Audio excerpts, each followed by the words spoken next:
দুদিন বাদে বিজেপি বসন্তের কোকিলের মতো উড়ে যাবে, আপনাদের খাদ্য বাসস্থান আশ্রয় কেড়ে নেবে। বসিরহাটের সভা থেকে পাল্টা আক্রমণ মমতা বন্দ্যোপাধ্যায়। বসন্তের কোকিলের মতো উড়ে যাবে, কিন্তু আপনাদের কি হবে? ঠিকানা কেড়ে নেবে, আশ্রয় কেড়ে নেবে, খাদ্য কেড়ে নেবে, বস্ত্র করে নেবে। তাই মনে রাখবেন, তখন আমাদের গান গেয়ে বলতে হবে, তোমার দেখা নাই গো, তোমার দেখা নাই।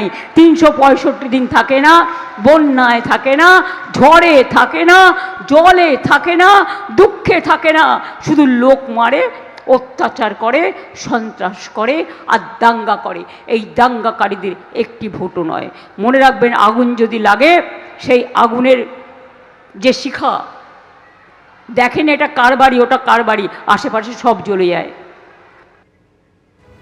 আমরা বলেছি যারা অনুপ্রবেশকারী তাদের বাইরে বের করে দেব, কিন্তু যারা শরণার্থী তাদের নাগরিকত্ব দেওয়া হবে।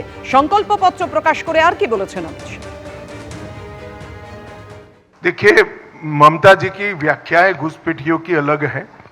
मैंने जो कहा है, जो भारत के नागरिक नहीं हैं, ऐसे सारे घुसपैठिए हैं, उनको हम बाहर निकालेंगे और शरणार्थियों को नागरिकता देने का काम करेंगे। दो अलग व्याख्या है, घुसपैठिया और शरणार्थी।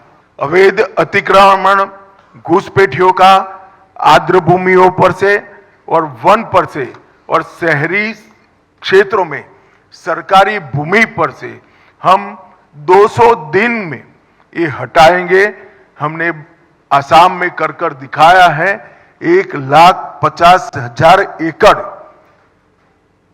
एंक्रोचमेंट हमने हटाया है।